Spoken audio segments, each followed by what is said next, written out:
3 has been almost covered. I have missed two topics, unit commitment from module 2 and insulation coordination from module 5. So in this video I will discuss about these topics. First is unit commitment. Now what is unit commitment? Unit commitment is an operational planning. The purpose of this planning is to determine a schedule called unit commitment schedule, which tell us beforehand when and which unit to start and shut down during the operation over a pre-specified time, such that total operating cost for that period becomes minimum. Now, unlike economic load dispatch, the objective of planning is not to distribute the load in real time between the units already running in such a manner that the every instant that is varying operating point cost becomes minimum. Let's say you have two generators which are meeting the load demand. Now the load can vary at any time and it won't be reasonable to keep on using both the generators. If let's say the load demand can be made by using only one generator, so here we optimize as in which generator should be shut down and which should be running. And this optimization becomes essential when we are dealing with more number of generators, because every power generator has its operating cost and obviously you would want to bring that cost down. So what is unit commitment? Unit commitment is an optimization process where the system operator chooses the production or unit states on or off and their production level in order to minimize the production cost, that is system price or social welfare, and to meet the demand through a period of time, a day ahead or a week ahead, subject to start and stop times, ramp rates and the operational limits constraints of each production unit. Next we discuss about constraints in unit commitment. Now many constraints can be applied on the unit commitment problem. Each individual power system, power pool, reliability council may impose different rules on the scheduling of units depending on the generators. So first constraint is unit type. The thermal units are usually divided into following unit types: must run unit, cycling unit, peak and peakers. Must run unit are those units that must be online if available due to operating constraints, reliability requirement or economic consideration. Cycling units are units that can cycle on and off and are subjected to minimum up and down time. Both must run and cycling units are dispatched economically between their minimum and maximum limits. Peaker units are that can start up quickly and are typically not subjected to minimum up or downtime constraints. Many utilities require that peakers, when dispatch operated their upper generating limit. Next, spinning reserve. Spinning reserve describes the total amount of generation available from all units synchronized, that is spinning on the system minus the present load supplied and losses being incurred. Spinning reserve must be carried out in such a way that the loss of one or more unit does not cause too far a drop in the system frequency. Spinning reserve must obey certain rules which will specify that reserve must be capable of making up the loss of most heavily loaded unit in a given period of time. So, spinning reserve is the extra generating capacity that is available by increasing power output of generator that are already connected to power system.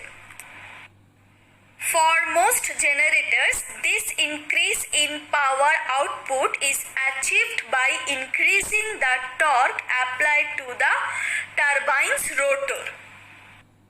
Time. Next is thermal constraints. Thermal units usually require a crew to operate Initially, when turned on and turned off, a thermal unit can undergo only gradual temperature changes, which in turn translates into a time period of some hours that are required to bring the unit online. Next is minimum uptime. Once the unit is running, it cannot be turned off immediately. Now, TJ on should be greater than TJ minimum uptime in hours. And what is minimum downtime? Minimum downtime, once the unit is decommitted, there is a minimum time before it can be committed. TJ off should be greater than TJ minimum downtime in hours.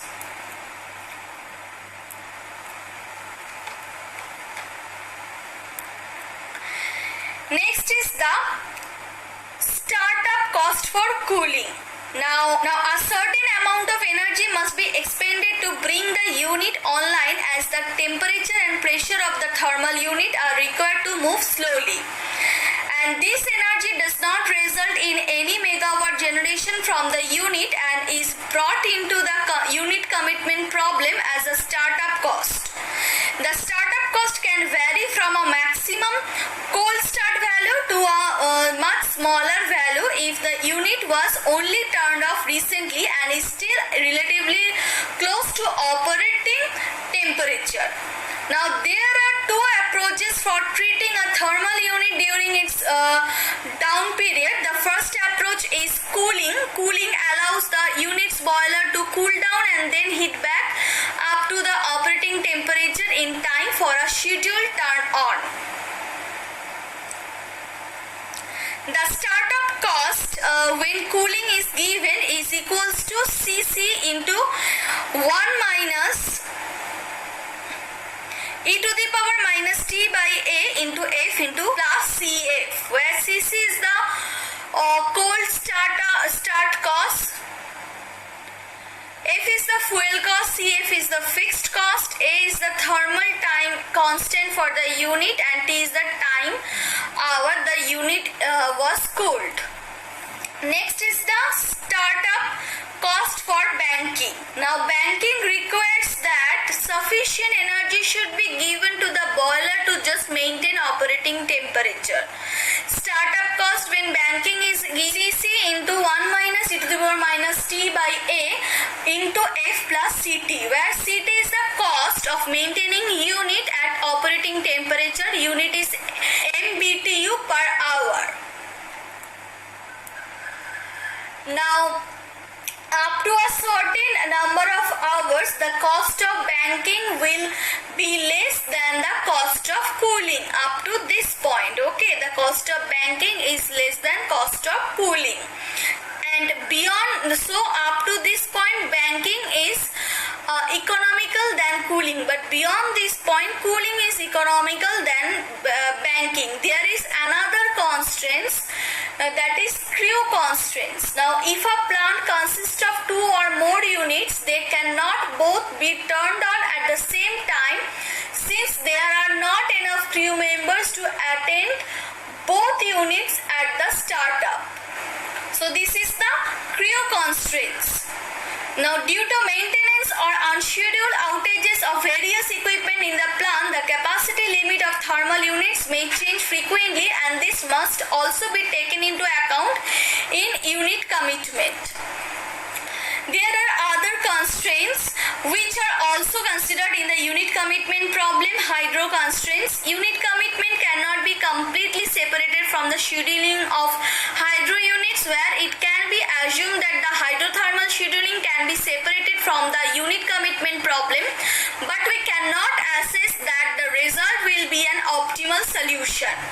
Next, must run. For voltage support on transmission network or for such purposes as supply of steam for uses outside the steam plant itself, some units are given a must run status during certain times of the year.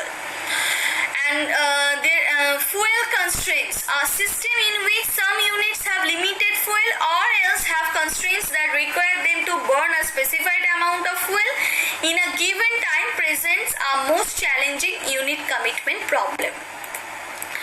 Next, I discuss about insulation coordination, and this is from module 5. Insulation coordination is the correlation of the insulation level of various equipment of a high voltage power system as to minimize the damage and loss of supply due to over voltages. Now, the insulation level of an equipment is defined as the combination of voltage, that is power, frequency and impulse, that characterize the insulation with regard to its ability to withstand various stresses. A proper insulation coordination has to ensure that the system insulation will withstand all normal and most of the abnormal stresses, that the over voltages are efficiently discharged to ground, and the external flashover will protect equipment against failure such as puncture or breakdown of the insulation. Now, the problem of insulation coordination is that of a trade-off between the cost of equipment insulation sufficient to withstand over voltages that are permitted to reach it by protective device, the cost of the protective device, the probability of equipment damage, and the frequency and the severity of the outages. The insulation coordination in power system requires the determination of line insulation level, the selection of basic insulation level and insulation level of the other equipment, and that selection of proper protective device such as LS, lightning arresters, as so as to provide to the equipment's economically justified protection.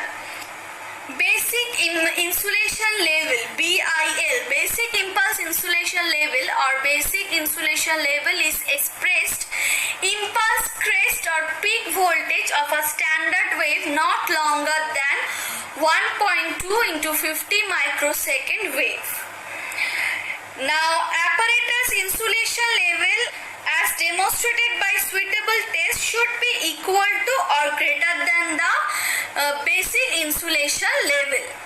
Now, basic insulation level measures the ability to withstand the test voltage without disruptive discharge.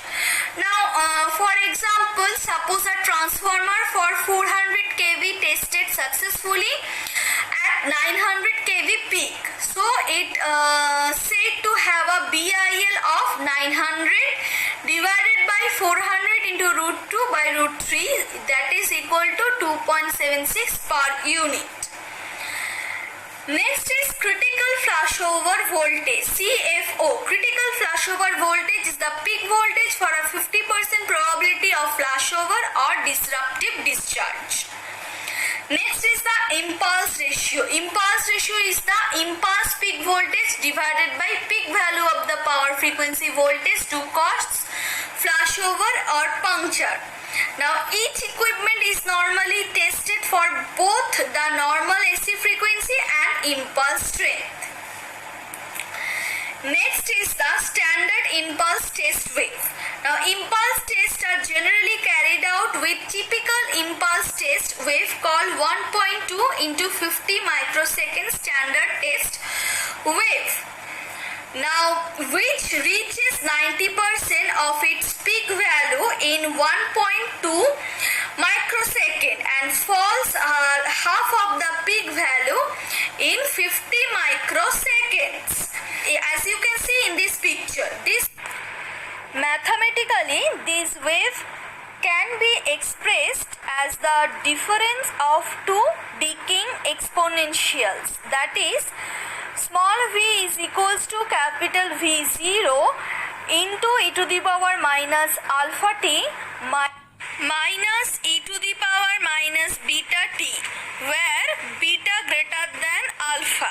Even by system configuration and parameters, they are generally of amplitude 2 to 4 per unit. Next is the volt time characteristics. Now, for proper insulation coordination, one needs to understanding of volt time characteristics apart from meaning of BIL. It is a graphical indication of the relation between the crest over voltage and the time to flashover of an equipment for a series of impulse application for a given wave shape. Now this figure shows that keeping the wavefront time as constant and raising in steps the peak voltage from relatively low values, a peak voltage is reached which is the highest at which the test object does not flash over. This peak value is fully wave impulse withstand voltage. If a flashover occurs on front of the wave, the flashover point is taken on the volt time curve. If the flashover occur on the tail side of the wave, in this case draw a horizontal line from the peak value of this wave and also draw a vertical line passing through the point where the flashover occurs. The intersection of the horizontal and vertical gives the point of the volt time curve. This is the BIL of equipment. Now to help in the process of insulation coordination, standard insulation levels are recommended and summarized in this table. The reduced basic insulation level are employed while considering switching surges or for a solidly grounded system. The apparatus to be protected should have a withstand test value not less than kilovolt magnitude given in second column of this table. Whatever may be the polarity of the wave irrespective of the type of the system grounding, at 345 kV the switching voltage is considered to be 2.7 per unit, that is 931.5 kilovolt, which corresponding to the lightning level. At 500 kV however a 2.7 per unit switching impulse would require 40% more tower insulation than that governed by lightning. The trend is therefore for another design of switching impulse level to be forced lower with increasing system operating voltage and controlling the surges by use of resistive switching in the circuit breakers. Thus for 500 kV network the level is 2 per unit, and with further increase in system voltage it is envisaged to decrease the level to 1.5 per unit. Now proper insulation coordination should ensure that the volt time curve of the weakest piece of the equipment in the system will lie above the volt time characteristics of the protective device such as lightning arrestor over the whole range of volt time curve.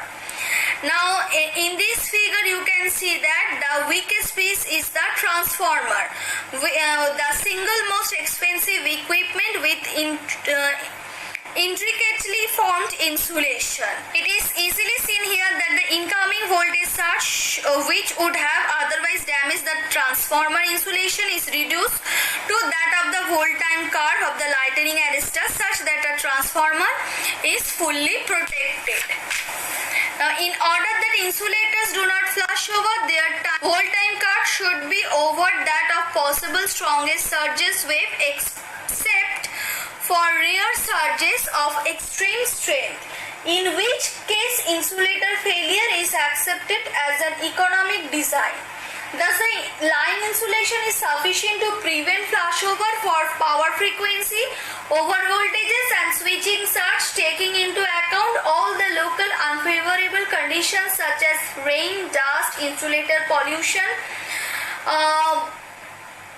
which decreases their flashover voltage. The substation bus is always designed to have the highest located volt time curve such that it can even withstand an occasional direct stroke. The modern practice, however, is to make use of probability theory and statistical procedure for close adjustment of the insulation, and these methods are though tedious, proving useful and economical. That's all from today's class. If you have any problem, please contact with me. My contact details is given on the first slide. Thank you.